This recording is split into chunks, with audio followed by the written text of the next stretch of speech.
Breaking news చూస్తున్నాం. Hyderabad mayor Gadwal Vijayalakshmi Congress లో చేరికను ఖాయం చేశారు. రేపు సీఎం రేవంత్ రెడ్డి సమక్షంలో పార్టీలో చేరనున్నారు. మేయర్తో పాటు 10 మంది బీఆర్ఎస్ కార్పొరేటర్లు కాంగ్రెస్ లో చేరనున్నారు. టీపీసీసీ ఇన్ఛార్జి దీప్దాస్ మున్షి మేయర్ భేటీ అయ్యి ఆ పార్టీలోకి ఆహ్వానించారు. పార్టీ ఆహ్వానంతో ఆమె కార్యకర్తలతో చర్చించి కాంగ్రెస్లో చేరేందుకు సిద్ధమయ్యారు. ఇక మేయర్ చేరికతో జీహెచ్ఎంసీ కౌన్సిల్లో కాంగ్రెస్ కార్పొరేటర్ల సంఖ్య బలం పెరగనుంది.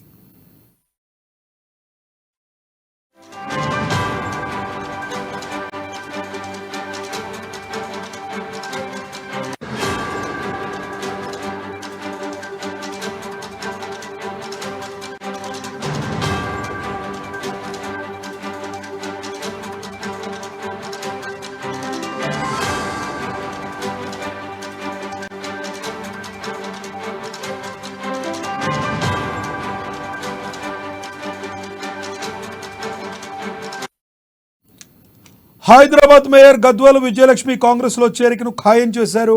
రేపు సీఎం రేవంత్ రెడ్డి సమక్షంలో పార్టీలో చేరనున్నారు. మేయర్తో పాటు 10 మంది బీఆర్ఎస్ కార్పొరేటర్లు కాంగ్రెస్ లో చేరనున్నారు. టీపీసీసీ ఇన్ఛార్జి దీప్దాస్ మున్షి మేయర్ భేటీ అయ్యి పార్టీలోకి ఆహ్వానించారు. పార్టీ ఆహ్వానంతో ఆమె కార్యకర్తలతో చర్చించి కాంగ్రెస్లో చేరేందుకు సిద్ధమయ్యారు. ఇక మేయర్ చేరికతో జీహెచ్ఎంసీ కౌన్సిల్లో కాంగ్రెస్ కార్పొరేటర్ల సంఖ్య బలం పెరగనుంది. ఇదే విషయానికి సంబంధించి మరింత సమాచారాన్ని మా హైదరాబాద్ ప్రతినిధి ప్రణయ్ అందిస్తారు. ప్రణయ్, చెప్పండి, హైదరాబాద్ జీహెచ్ఎంసీ పరిధిలో కూడా కాంగ్రెస్ తన బలాన్ని పెంచుకోనుందా? Thank you Lakshmikanth.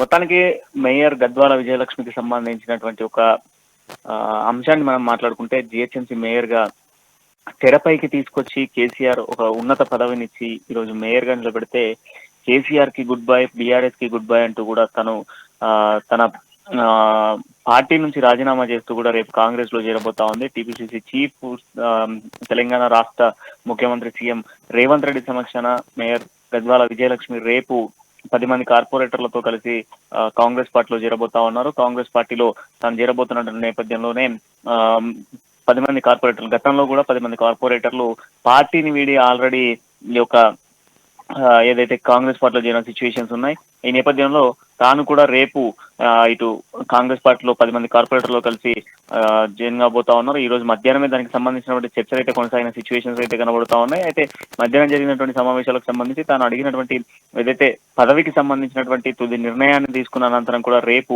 గద్వాల విజయలక్ష్మి కాంగ్రెస్ లో చేరబోతున్న సిచ్యువేషన్స్ అయితే కనబడుతున్నాయి. ఇది బీఆర్ఎస్ కి మరొక బిగ్ షాక్ అనే చెప్పుకోవాలి. గ్రేటర్ హైదరాబాద్ ని టార్గెట్ చేస్తూ కాంగ్రెస్ చేస్తున్నటువంటి ఈ యొక్క కార్యక్రమానికి విశేష స్పందన వస్తుందని కూడా ఒక రకంగా చెప్పుకోవచ్చు. విజయలక్ష్మితో 10 మంది కార్పొరేటర్లు వెళ్తే ఖచ్చితంగా కూడా జిహెచ్ఎంసీ పరిధిలో పూర్తి స్థాయిలో కూడా కంప్లీట్ గా క్లీన్ స్వీప్ అయ్యేటువంటి అవకాశాలు అయితే కనబడతా ఉన్నాయి. ఎందుకంటే గతంలోనే మనం బీఆర్ఎస్ కి సంబంధించినటువంటి అంశాన్ని మనం చర్చించినటువంటి నేపథ్యంలో కూడా బీఆర్ఎస్ కి పెద్ద పీఠం హైదరాబాద్ గా నిలిచింది.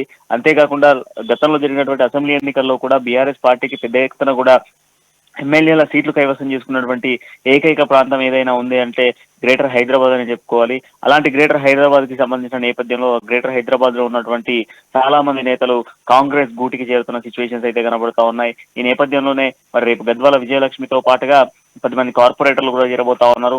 గతంలో ఏదైతే డిప్యూటీ మేయర్ గా ఉన్నటువంటి శ్రీలత కూడా ఆల్రెడీ కాంగ్రెస్ పార్టీ కండువ కప్పుకోవడం జరిగింది. కాంగ్రెస్ పార్టీ కండువతో పాటుగా తాను కూడా ఒక 5 కార్పొరేటర్లతో కూడా కాంగ్రెస్ పార్టీలకు వెళ్ళిన సిచ్యువేషన్స్ ఉన్నాయి. అయితే ఈ నేపథ్యంలో చాలా మంది నేతలు వరుసగా కూడా బీఆర్ఎస్ కి బాయ్ బాయ్ చెప్పి కాంగ్రెస్ కి చేరుతున్న సిచ్యువేషన్స్ ప్రధానంగా కనబడతా ఉన్నాయి. లక్ష్మీకాంత్, అయితే ప్రణయ్, చెప్పండి, ఇప్పుడు ప్రజలందరూ కూడా అన్నీ గమనిస్తూనే ఉంటారు. పార్టీలు మారినంత మాత్రాన విజయం వరిస్తుంది అనుకోవచ్చా? ఎందుకంటే ఎవరినైతే కాదు అని అనుకున్నారో మరి అలాంటి వాళ్ళందరూ ఈ రోజున కాంగ్రెస్లో చేరితే కాంగ్రెస్కి ఓట్లు పడతాయంటారా? కాంగ్రెస్ కి సంబంధించి మనం మాట్లాడుకుంటే మొదటగా ప్రజల నాడి ఏ విధంగా ఉంది అనేది ఇప్పటి వరకు సర్వే స్ట్రాటజిక్ టీమ్స్ చెప్తా ఉన్నటువంటి అంశాన్ని మనం ఒకసారి చూసినట్లయితే సర్వేస్ అన్ని కూడా ఇప్పటికీ ఏదైతే రాబోతున్నటువంటి పార్లమెంట్ ఎన్నికల నేపథ్యంలో కొన్ని సర్వేస్ చెప్తున్నటువంటి మాటల ప్రకారం మొత్తం 117 ఏదైతే మన ప్రస్తుతం ఉన్నటువంటి 17 పార్లమెంట్ సెగ్మెంట్లకు సంబంధించి 2 సెగ్మెంట్లలో మాత్రమే బీఆర్ఎస్ వచ్చేటువంటి అవకాశాలు ఉంది. అది కూడా అతి కష్టంగా వచ్చేటువంటి అవకాశాలు ఉన్నాయని చెప్తా ఉన్నారు. అంటే ప్రజల నాడి కాంగ్రెస్ వైపు అనేది స్పష్టంగా తెలుస్తా ఉంది. ఈ నేపథ్యంలోనే ఖచ్చితంగా కూడా ప్రజలు మళ్ళీ ఒకసారి కూడా కాంగ్రెస్ కి పట్టం కట్టేటువంటి అవకాశాలు అయితే కనబడతా ఉన్నాయి. అదే తరహాలో బీజేపీ కూడా ప్రయత్నాలు కొనసాగిస్తా ఉంది. ఎందుకంటే బీజేపీకి ఒక పట్టులాగా గతంలో మనం చూసుకుంటే పార్లమెంట్ సీట్లు బీజేపీ గణనీయంగా కూడా సాధించినటువంటి సిచ్యువేషన్స్ ఉన్నాయి. అంటే అసెంబ్లీకి సంబంధించి ఏదైతే ఎమ్మెల్యే సీట్ల కన్నా ఎక్కువ కూడా పార్లమెంట్ సీట్లు సాధించినటువంటి బీజేపీకి ఈసారి కొంత డౌన్ ఫాల్ కూడా కనిపిస్తా ఉంది. దాంతో పాటుగా బీఆర్ఎస్ డౌన్ లో ఉంది కనుక కొంత ప్లస్ అయ్యేటువంటి అవకాశాలు కూడా మరోవైపు కనిపిస్తా ఉన్నాయి. గద్వాల విజయలక్ష్మికి సంబంధించినటువంటి అంశాన్ని మనం ఒకసారి తెరపైకి తీసుకొస్తే విజయలక్ష్మితో కూడా కొంత ప్లస్ పాయింట్ చేకూరేటువంటి అవకాశాలు అయితే కనబడతా ఉన్నాయి. ఎందుకంటే విజయలక్ష్మి చేరిన అనంతరం కూడా కేకే కూడా పార్టీని వీడేటువంటి అవకాశాలు ఉన్నాయి. కేకే పార్టీ వీడితే మాత్రం ఖచ్చితంగా బీఆర్ఎస్ కంప్లీట్ గా కూలేటువంటి అవకాశాలు కూడా ఉన్నాయి. కంప్లీట్ గా బీఆర్ఎస్ కి రోజు ఒక షాక్ అయితే తగులుతా ఉంది. ఈ నేపథ్యంలో గద్వాల విజయలక్ష్మి జంప్ అయిన తర్వాత ఖచ్చితంగా కూడా కేకే రేపు ఒక 2-3 days లోనే కేకే కూడా పార్టీని వీడేటువంటి అవకాశాలు కనబడతా ఉన్నాయి. సో ఈ నేపథ్యంలో కాంగ్రెస్ కి ప్లస్ అయితే చేకూరేటువంటి అవకాశాలు ఉన్నాయి. కాంగ్రెస్ ఇచ్చినటువంటి హామీలు ఏవైతే ఉన్నాయో ఈ 120 రోజులలో జరిగినటువంటి అంశాన్ని ప్రజలు కూడా చూస్తా ఉన్నారు. ప్రజలు చూసేటువంటి అంశంలో మొదటగా మనం చూసుకుంటే ఉచిత బస్ ప్రయాణం కావచ్చు, లేదా విద్యుత్ కి సంబంధించిన దాంట్లో ఏదైతే 200 యూనిట్లకు సంబంధించిన విద్యుత్ను ఫ్రీగా అనౌన్స్ చేయడం జరిగింది. ఆ యూనిట్లకు సంబంధించినటువంటి అంశం కావచ్చు. అయితే ఇతరత్ర విషయాల్లో కూడా పెద్ద ఎత్తున కూడా ప్రజలందరూ కూడా కాంగ్రెస్ వైపు చూస్తున్న సిచ్యువేషన్స్ అయితే కనబడతా ఉన్నాయి. బీఆర్ఎస్ ఇచ్చేటువంటి హామీ ఏంటి అన్నటువంటి యాంగిల్లో గతంలో చూస్తే అనేక హామీలు ఇచ్చినటువంటి బీఆర్ఎస్ చేసింది ఎంత, చేర్చాల్సింది ఎంత అన్నటువంటి అంశంలో కూడా బీఆర్ఎస్ ఉన్నటువంటి సిచ్యువేషన్స్ ఉన్నా. అయితే ఈ నేపథ్యంలో కూడా కాంగ్రెస్ వైపే జనాలంతా చూసేటువంటి అవకాశాలు క్లియర్ గా కనబడతా ఉన్నాయి. లక్ష్మీకాంత్, అయితే ప్రణయ్, ఇప్పుడు నార్మల్గా ఎప్పుడూ కూడా కేసీఆర్ కానీ, హరీష్ రావు కానీ, కేటీఆర్ కానీ ముప్పేట దాడి చేసే అవకాశం, మాటల దాడి కూడా చేస్తూ ఉంటారు. మరి ఇలాంటి టైంలో వాళ్ళు ఎందుకు కనీసం బయటకు వచ్చి ఒక ప్రెస్ మీట్ కూడా పెట్టలేదంటారు? అంటే ఇదేమన్నా తుఫాను ముందు ప్రశాంతత అనుకోవచ్చా, లేదంటే ఒక టీఆర్ఎస్ పార్టీ ఒక చరిత్రగా మిగిలిపోయే అవకాశం ఏమైనా ఉందంటారు? ఈ పాయింట్ చాలా చర్చనీయాంశంగా మారుతున్న సిచ్యువేషన్స్ కనబడుతున్నాయి రమాకాంత్. ఎందుకంటే ప్రస్తుతం ఉన్నటువంటి సిచ్యువేషన్స్ లలో కంప్లీట్ గా కూడా అసలు కేటీఆర్ గాని, హరీష్ రావు గాని, లేదా కేసీఆర్ గాని ఒక వ్యూహాత్మకంగా ఆలోచించి ఎంతో మంది నేతల్ని గతంలో పార్టీలో చేకూర్చుకున్నారు, పార్టీలో చేర్చినటువంటి వాళ్ళు కూడా ఉన్నారు. అయితే ఈ మధ్యల కాలంలో మనం చూసుకున్నట్లయితే కంప్లీట్ గా కూడా అసలు ఎటువంటి అంశాన్ని తెరపైకి తీసుకురావట్లేదు. గడిచిన మనం ఈ వారం రోజుల నుంచి చూసుకున్నట్లయితే కవిత అరెస్ట్ అయిన తర్వాత ఈడీ విచారణలో కవిత ఉన్నప్పటి నుంచి కూడా ఇటు కేటీఆర్ గాని, హరీష్ రావు గాని, కేసీఆర్ గాని ఎవరు కూడా తెరపై కనబడట్లేదు. కేవలం నామమాత్రంగా వచ్చేటువంటి లీడర్లు లేదా ప్రస్తుతం కొందరు సిట్టింగ్ గా ఉన్నటువంటి ఎమ్మెల్యేలు తప్ప ఎవరు కూడా తెరపైకి రావట్లేదు. వచ్చినప్పటికీ కూడా వాళ్ళు మాట్లాడేటువంటి అంశాలు కాంగ్రెస్ ని ఏదో దుమ్మెత్తిపోసేటువంటి ప్రయత్నమే చేస్తా ఉన్నారు తప్ప కాంగ్రెస్ కి సంబంధించి ఈ అంశం చేయలేదు, లేదా ఆ అంశం చేయలేదు, లేదా మొన్న అకాల వర్షాలకు సంబంధించిన నేపథ్యంలో రైతులకు సంబంధించినటువంటి విషయాలలో రైతులను ఆదుకునేటువంటి ప్రయత్నం చేయట్లేదు, రైతు బంధు కూడా అందరికి అందించలేదు అన్నటువంటి అంశాలు మాట్లాడుతా ఉన్నారు, లేదా కాల్ ట్రాఫిక్ కు సంబంధించిన అంశాలే మాట్లాడుతున్నారు తప్ప ఎప్పుడు కూడా కవిత అరెస్ట్ గానీ, లేదా బీఆర్ఎస్ లో చాలా మంది నేతలు పార్టీని అడిగినప్పటికీ నుంచి ఎటువంటి మాటలు రావట్లేదు.